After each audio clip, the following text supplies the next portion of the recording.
Hello दोस्तों, मेरा नाम है नील और मैं आप सभी का स्वागत करता हूं हमारे इस यूट्यूब चैनल सावला इन्वेस्टमेंट्स में। इस चैनल में हम एक न्यू सीरीज स्टार्ट करने जा रहे हैं। एवरी वीक हम एक स्टॉक ऐसा देखेंगे जिसको हमने वीकली या मंथली टाइम फ्रेम में ब्रेकआउट किया है और हम उसके फंडामेंटल्स और जिसमें इन्वेस्टमेंट कर सके और शॉर्ट टर्म ट्रेडिंग भी कर सके। तो सबसे पहले इस लिस्ट की स्टार्टिंग करते हैं ईपीएल लिमिटेड से। eplglobal.com ये बीएसई और एनएसई दोनों पर लिस्टेड है। इसका मार्केट कैप है 7,949 करोड़ का। फिर इसका है करंट प्राइस, इसका जो चल रहा है वो 250 240 250 के आसपास चल रहा है। रिटर्न ऑन कैपिटल एम्प्लॉयड 15.1% है। रिटर्न ऑन आरओई है 12.3%। फेस वैल्यू शेयर का है ₹2। ठीक है। फिर इस पे हम जाएंगे क्वार्टर बैलेंस शीट पर, पीएनएल पर, और फिर बैलेंस शीट देखेंगे। पीएनएल में सेल्स उनका ईयर ऑन ईयर इंक्रीज होते जा रहा है। 21 में 3000 था, 2022 में 3400 था, फिर 2023 में 3600 से ऊपर गया है और अभी 2024 में 3900 के ऊपर जा रहा है। तो इनके सेल्स बहुत अच्छी तरह से बढ़ रहे हैं, लेकिन साथ साथ इनके एक्सपेंसेस भी बढ़ रहे हैं। ओके। एंड इसका प्रॉफिट बिफोर टैक्स, प्रॉफिट धीरे धीरे स्टेबल है। कभी बढ़ रहा है 263 से 289, 289 से 275, वहाँ से 331, फिर 289, 268, और अभी 2 इयर्स से स्टेबल चल रहा है इसका प्रॉफिट बिफोर टैक्स।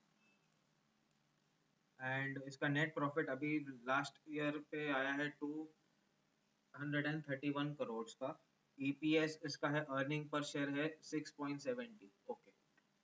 तो ये है उसके फंडामेंटल, जो ये है profit and loss statement. Equity capital है 64 करोड़, जो अभी इनका मार्केट कैपिटल है।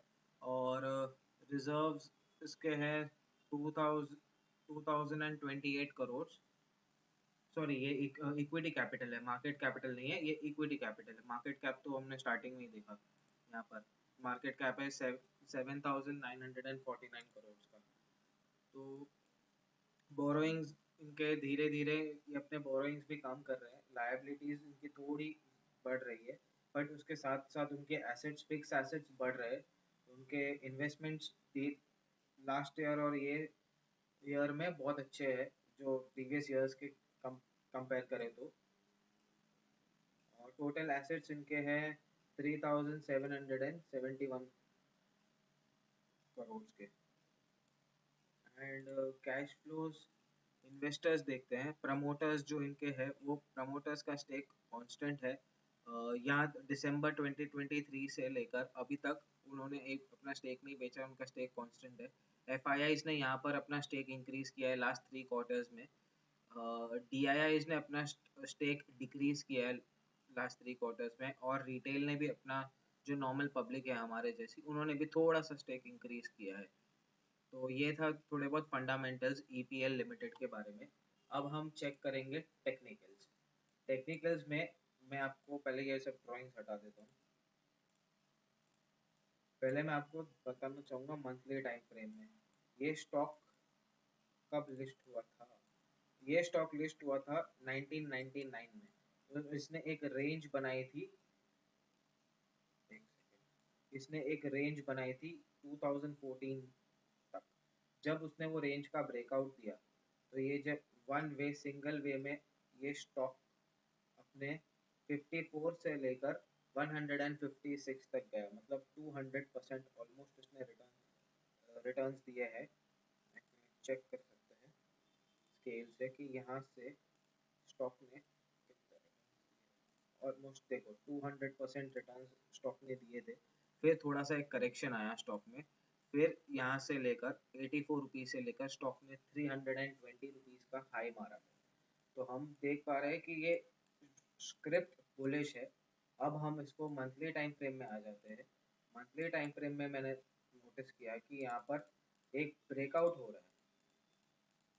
अगर मैं आपसे शेयर करूँ तो यहाँ पर एक ट्रेंड लाइन का ब्रेकआउट हुआ है और इसने पुल बैक भी लिया है और पुल बैक करके ये रेजिस्टेंस को ब्रेकआउट किया है। अब ये स्टॉक पॉइज्ड है ऊपर जाने के लिए, जिसका फर्स्ट टारगेट होगा 291। इसका सेकंड टारगेट होगा हमारे हिसाब से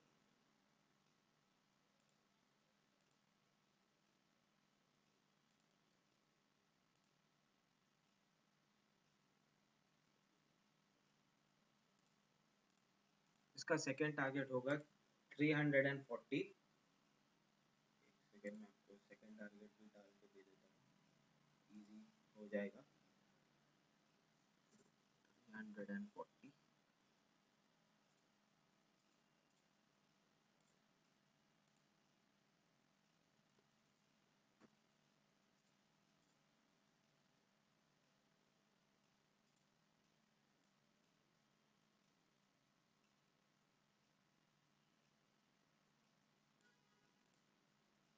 ये है हमारा सेकेंड टारगेट।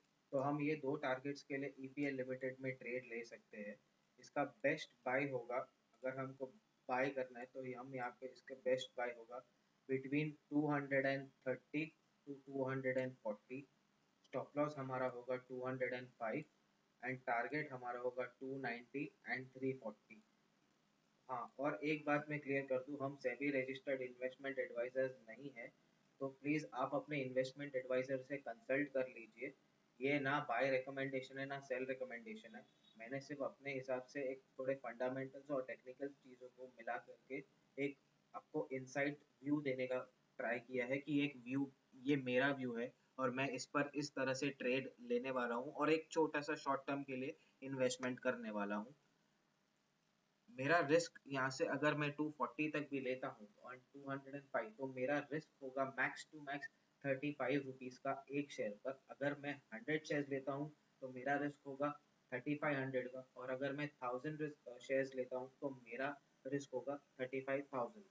तो आप अपने हिसाब से अपना रिस्क मैनेज कीजिए। अगर आप इसमें एंट्री भी करते हैं तो प्रॉपर स्टॉप लॉस फॉलो कीजिए। एंड इसमें ये दो टारगेट्स के लिए आप भी प्ले कर सकते हैं, लेकिन हम इसका बाय एंड सेल रिकमेंडेशन नहीं दे रहे हैं। ये सोनली आपके स्टडी, और आप खुद स्टडी कीजिए कि आपको क्या लग रहा है, ये प्राइस एक्शन वर्क कर रहा है, ये फंडामेंटल्स अच्छे हैं, तो आप उस हिसाब से उस पर ट्रेड लीजिए। हम आपको ना कुछ बोल रहे कि आप हमारे कहने पर ही ट्रेड लीजिए। एंड ये दो टारगेट्स के लिए हम फिलहाल के लिए ट्रेड देखेंगे। फिर अगर ये और क्रॉस करता है तो हम स्टॉप लॉस को ट्रेल करते हुए आगे चले जाएंगे। लेकिन ये कंपनी मुझे फंडामेंटली एंड अभी टेक्निकली भी बहुत स्ट्रांग लग रही है। और यहाँ पे एक और चीज़ मैं आपको बता दूंगा कि है वॉल्यूम्स। अगर वॉल्यूम्स देखें तो ये जो ब्रेकआउट आया है वो अच्छे वॉल्यूम्स के साथ आया है। और अगर मैं डेली में भी लेकर जाऊँ आपको, तो ये बहुत अच्छा एक ब्रेकआउट था और ये रीटेस्ट करने आ रहा है अपने लेवल्स को। तो मैं यहाँ पर ही बाय करने की ट्राई करूंगा और ये मेरा स्टॉप लॉस होगा। ये दो टारगेट्स के लिए मैं ट्रेड कर लूंगा। आशा करता हूँ आपको ये वीडियो पसंद आई होगी। वीडियो पसंद आई हो तो वीडियो को लाइक कीजिए, शेयर कीजिए और प्लीज़ सब्सक्राइब कीजिए मेरे यूट्यूब चैनल सावला इन्वेस्टमेंट्स में। Thank you.